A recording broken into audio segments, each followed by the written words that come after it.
pendidikan dan pelatihan juga harus jujur gitu, apa yang kita ikutin, kita dapat apa, yaitu itu penting untuk diceritakan. Terus career path dan goals ini juga penting, itu terkait bagaimana kamu kenal konsep diri kamu tuh pengennya apa. Kadang kan gitu.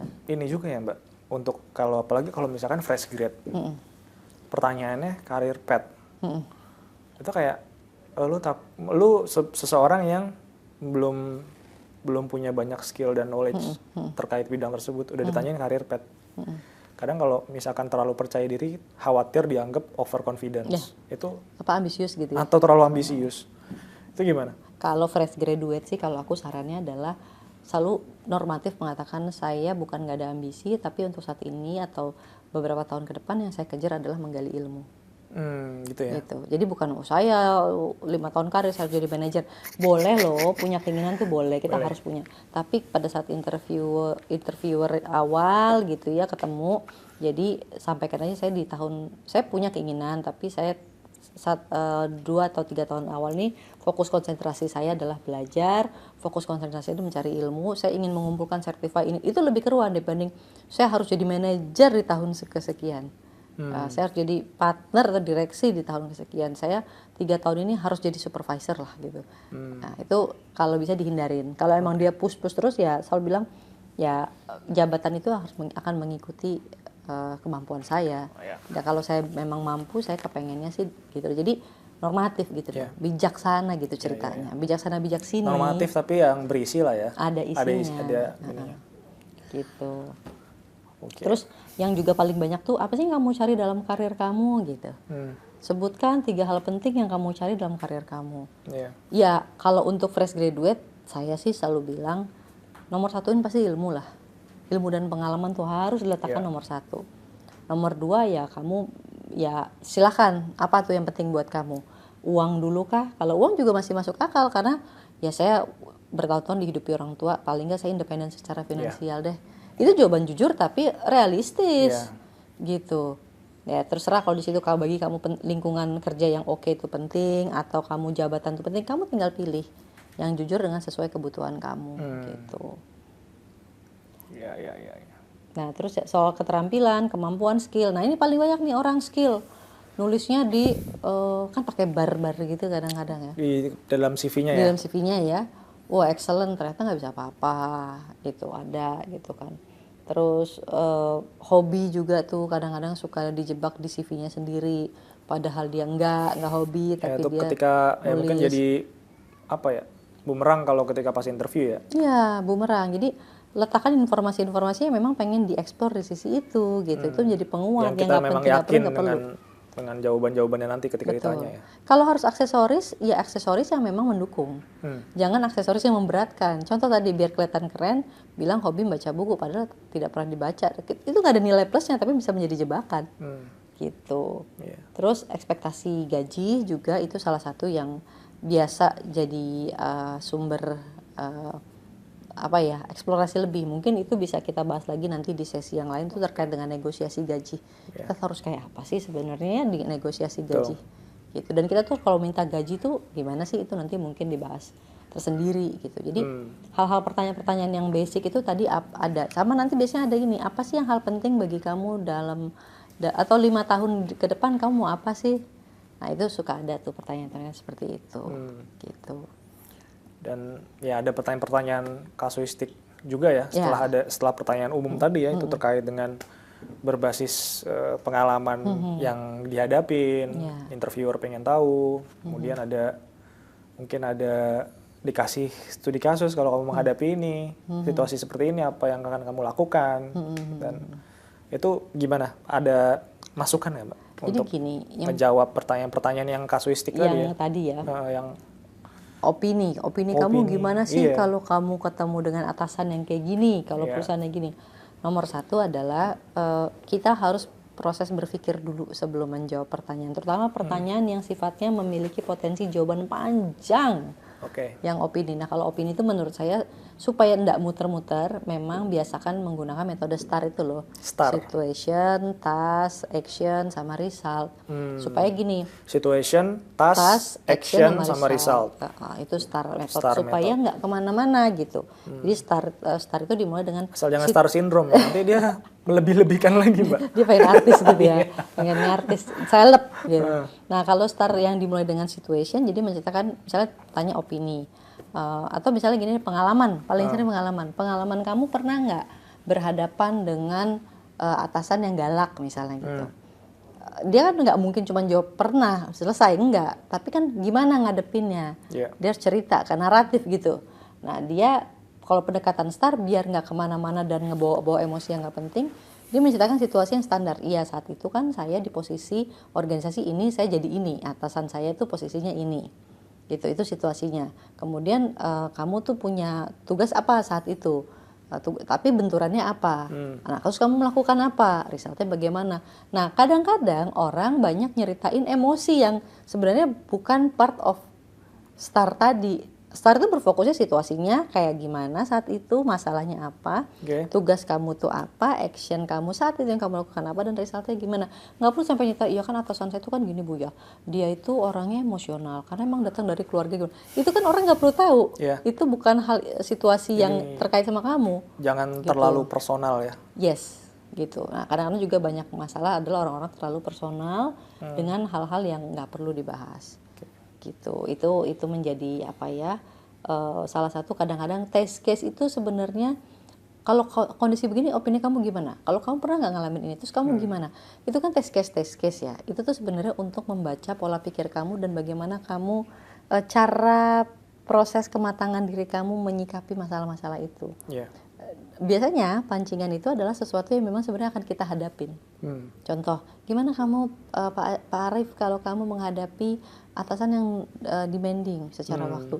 Sebenarnya itu terjadi adanya, benar yang akan kamu temuin. Dia pengen tahu aja kalau kamu ketemu yang gitu kamu akan ngadepinnya gimana. Itu biasanya memang hal yang benar-benar terjadi di perusahaan itu. Gitu. Kamu juga ngukur ada pertanyaan itu. Berarti itu case yang mungkin gue lewatin nanti gitu. Mungkin akan kamu lewatin gitu. Iya. Jadi ada metode-metodenya juga menjawab supaya tidak kemana-mana. Menjawab yang kemana-mana sebenarnya cari mati gitu aja. Gitu. Nah, kadang juga kita kan pengen ini ya, pengen terlihat pengen perfect terlihat, ya. Iya, di mata interviewer gitu supaya mereka tertarik dengan kita gitu. Kadang jawaban kita jadi ada bluffingnya, melebih-lebihkan, atau cenderung mengarah ke kadang jadi kayak agak-agak abu-abu nih antara benar atau tidaknya nih, atau cenderung kurang jujur lah gitu. Nah itu gimana Mbak kalau kita terjebak dalam kondisi seperti itu? Gini, memoles itu boleh, tapi moles yang too much kan jadi nggak boleh ya. Jadi jatuhnya ya sesuatu yang manis tuh enak, tapi kalau terlalu manis kan jadi diabetes, gitu aja ya. Jadi balik lagi, menjadi jujur naif nggak boleh, karena itu merugikan. Tapi menjadi bluffing, lebih nggak boleh, karena akan menimbulkan kesan yang berbeda. Nah batasannya apa sih? Tadi saya udah bilang, kalau ditanya tentang pengalaman, ya sebutkan pengalaman. Kalau ditanya kekurangan, ya jawab, ya memang kekurangan yang relate dengan profesionalisme. Tapi kalau misalnya ditanya terkait dengan kelebihan, juga menjawab kelebihan yang memang tidak bertujuan untuk narsis. Nah tadi kalau lu ditanya kelebihan, bingung kan jawabnya? Bingung, pas dulu ya, karena nggak punya informasi ya, gue harus jawab apa gitu. Padahal kalau lo kenal diri lo, kita balik lagi nih ke sesi berikutnya. Kelebihan lo tuh adalah saya memiliki kemahiran dalam bekerja sama dengan orang lain, dalam berkomunikasi dengan orang lain, gitu. Kelemahannya apa? Kelemahan saya kurang cermat, rapih dalam format berantakan gitu. kurang rapih lah ya dalam hal-halnya. Itu kan adanya benar, tapi bukan sesuatu yang bunuh diri banget gitu. Jadi kejujuran itu menurut aku sih penting, tapi tidak boleh terlalu naif. Jadi itu aja udah dirancang loh di kepala kita. Ini kalau kita masuk perusahaan kayak gini, kita nunjukin kekurangan kita apa nih. Tapi itu kekurangan kita adanya, bukan yang dikarang-karang.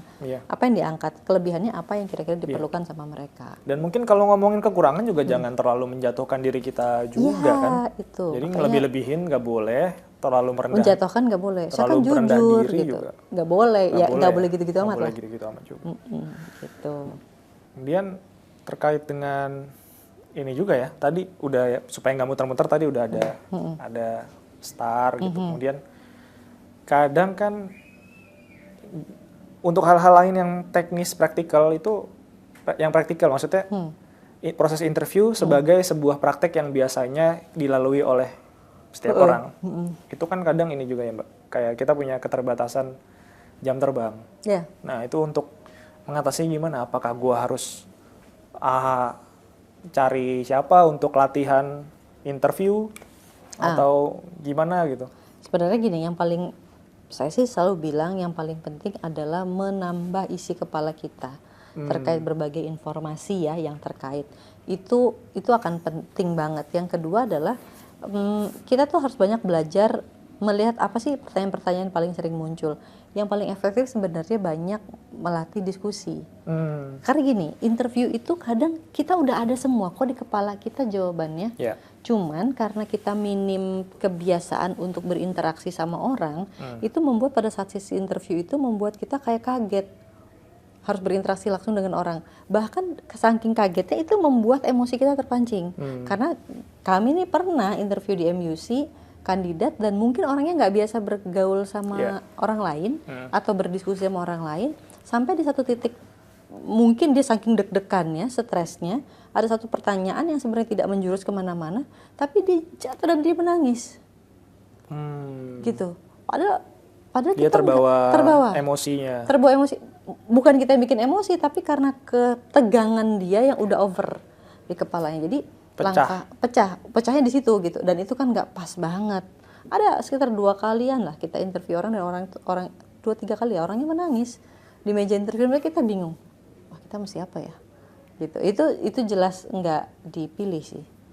Gitu. Kalau misalnya pecah tangisnya itu bukan sesuatu, apalagi pertanyaan dari kitanya nggak memantik apa-apa, pertanyaan biasa, tapi dia yang bertutur banyak ya tadi mungkin nyaman ya, sampai lupa kalau ini adalah meja interview bukan meja tempat curhat itu ya. Mungkin ya itu bisa karena terjadi. Lu nggak membangun situasi yang intimidatif ya. Itu metode sih. Gitu, ya. Ada kan orang senang membuat intimidatif untuk melihat orang ini kalau di bawah tekanan. Kalau MUC kan sebagai perusahaan yang memang human sifatnya, tidak pernah mau menekan orang ya. Iya, tekanan sebenarnya ketika lu ntar udah menjalani peran juga kan. Iya, tanggung jawab lo yang akan menekan lo, bukan ketahuan, manusia yang menekan, bukan manajemen yang menekan, bukan perusahaan yang menekan, tapi pekerjaan dan tanggung jawab yang pasti menekan kita. Nah, itu ketidaksiapan kita secara emosional untuk berhubungan dengan orang lain, itu membuat kita pada saat sesi interview tertekan sendiri. Gitu loh. Jadi yang terbaik adalah memperbanyak momen-momen diskusi, menghadiri forum-forum, bersosial. Ini tidak tentang orang ekstrovert introvert, ini tidak tentang orang mahir bicara di publik atau tidak, tetapi tentang bagaimana kita menguasai diri kita dan emosi kita. Iya. Oke. Nah selanjutnya, ketika proses interview itu udah selesai, apa yang selanjutnya? Kalau interview udah selesai, biasanya kalau sudah tes tertulis, pas sesi interview itu pasti akan eksplorasi tes tertulis tuh biasanya. Nah itu makanya pada saat tes tertulis juga walaupun punya akses untuk mencontek, walaupun punya akses untuk googling nyari gitu ya, tetap hati-hati karena eksplorasinya biasanya dari situ ditanya gitu ya. Nah dari sesi kalau udah tertulis interview udah, biasanya itu kan ada tes medical gitu. Nanti kalau sudah tes medical biasanya udah oke, nanti ada negosiasi gaji gitu. Nah itu yang urutannya ya, yang biasanya teman-teman akan jalankan di kehidupan nyata gitu. Kadang ada pertanyaan dari interview kan, ada pertanyaan apa yang ingin kita tanyakan, baiknya disambut seperti apa oleh interviewee? Nah itu boleh nanya, boleh enggak sih. Itu terserah aja, situasional. Tapi yang paling penting untuk kamu tanyakan adalah proses ini berapa lama, terus buat kepastian, dan itu tidak salah. Saya prosesnya berapa lama, saya paling lambat dapat kabarnya kapan, Oke. gitu kan. Sama nanti paling kalau emang ada yang mau ditanyakan, nanti saya boleh cek apa enggak. Jadi pokoknya kelanjutan dari tahapan itu yang paling penting untuk ditanyakan, gitu. Boleh loh kita nanya balik juga, tapi ya balik lagi itu pilihan, teman-teman mau nanya balik atau tidak. Biasanya kalaupun ada yang mau ditanya balik adalah hal-hal yang belum dijelaskan. Kadang-kadang jenjang karir di sana seperti apa, itu suka nggak dijelasin kalau kita nggak tanya. Oke. Gitu. Oke. Gue sedikit summary tadi dari perbincangan kita di sesi kali ini. Yang pertama, kita sebagai interviewee harus prepare the best. Betul. Terkait dengan poin-poin yang memang akan kita tahu itu akan ditanyakan di dalam proses interview. Yang kedua adalah being honest dengan jawaban-jawaban kita. Yes. Jangan terlalu overselling, jangan terlalu rendah diri juga. Ya mungkin yang penting realistis aja sama jawaban-jawaban yang mau kita sampaikan. Yang ketiga, yang terakhir mungkin yang bisa gue sampaikan adalah ketika hal-hal yang bersifat pekerjaan, buat jawaban-jawaban itu lebih ke profesional dibandingkan ke personal things. Jadi kita bisa melihat, mungkin interviewer akan melihat kita sebagai orang yang objektif juga, menempatkan posisi pekerjaan kita dalam peran yang akan kita jalankan. Betul. Terakhir, gue minta closing statement dari Mbak Eri untuk edisi kita kali ini. Ada closing statement mungkin buat teman-teman? Pesan-pesan buat teman-teman? Pesan-pesan ya. Oke, untuk sesi interview itu sebenarnya adalah sesuatu yang nggak perlu teman-teman takutin. Interview itu adalah sebuah sesi yang ibarat itu adalah panggung buat Anda memperkenalkan diri Anda yang sebenarnya. Jadi kenapa tadi saya katakan jujur, tapi seidealnya ya, jangan berlebihan jujur, nanti akan merusak. Kadang-kadang kan naif. Nah, jangan terlalu naif, karena ini adalah panggung yang tetap Anda harus menaikkan citra diri Anda. Nah, layaknya sebuah panggung itu akan besar, akan pecah ketika preparation-nya memang matang. Tapi panggung yang dibuat seadanya, ya seadanya gitu. Jadi interview itu adalah sebuah panggung Anda memperkenalkan diri Anda. Nah, itu proses yang butuh waktu untuk Anda juga preparation. Gitu. Nah, tanpa preparation, panggung itu hanyalah sebuah kesia-siaan aja gitu. Jadi preparation adalah kuncinya. Jadi panggung sandiwara ya? Iya, nanti jadi panggung sandiwara, dan itu terasa ini panggung sandiwara, ini tidak menarik lagi. Jadi interview itu adalah sebuah proses yang harus teman-teman lalui, dan itu adalah proses kalian memperkenalkan diri kalian. Dan untuk menjadi panggung yang pecah, yang menarik, itu harus butuh persiapan, dan persiapan itu sesuatu yang memang teman-teman harus mau effort sih, seperti gitu. Jadi tidak bisa menyepelekan cuma tanya jawab, bukan seperti itu. Itu sih dari saya. Terima kasih banyak Mbak Eri. Close dulu buat Mbak Eri. Thank you banget atas sesi kali ini Mbak Eri. Sama-sama. Kita akan bertemu dengan teman-teman lagi di sesi selanjutnya. Oke. Kalau gitu sekian dulu podcast kita pada edisi kali ini. Sampai ketemu teman-teman di edisi selanjutnya. Dadah. Bye.